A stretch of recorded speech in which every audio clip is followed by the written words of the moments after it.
Lord, gawin niyo pong maayos ang lahat sa aking araw ngayon. Panginoon, salamat sa mga ibinibigay mo sa amin araw-araw. Ang pag-aalaga mo at pagmamahal ay patunay lang na kami ay laging nasa isip mo.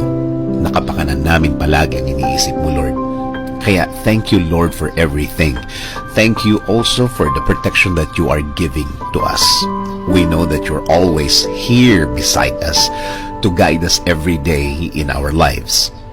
Kaya ang tuloy-tuloy na dasal namin ngayon, Lord, ay samahan mo kami sa aming mga buhay sa araw na ito at mga araw na parating.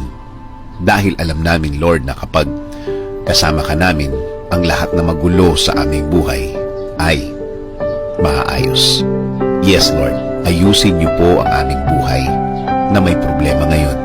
Dulot po ito ng akala namin na basta na lang ito lilipas at pwede nang hindi pansinin. Akala namin na ang problemang ito ay pwedeng iasa sa panahon na lilipas na lang ang oras na parang wala na lang. Pero Lord, alam po namin na natulungan niyo na po kami dati sa aming mga problema. Alam namin na kapag kayo ang aming inaasahan, hindi po kami mabibigo.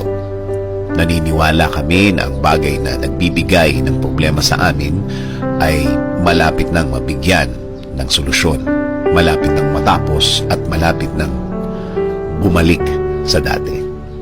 Bumalik sa dati na ang lahat ay magiging okay at lahat ay magiging mabuti dahil kami ay magtutuloy-tuloy na maniniwala sa inyo. Kaya Panginoon, tanggapin niyo po ang mga bagay na i-offer namin sa inyo at palitan niyo po ito ng pagpapala. Palitan niyo po ito ng isang payapa at tahimik na buhay dahil kami ay nagtitiwala sa inyo. We will commit, Lord. We will trust in you, Lord. We fully trust you, Lord. And Lord, kayo na po ang bahala sa pamilya namin. Kayo na po ang bahala sa blessings nila.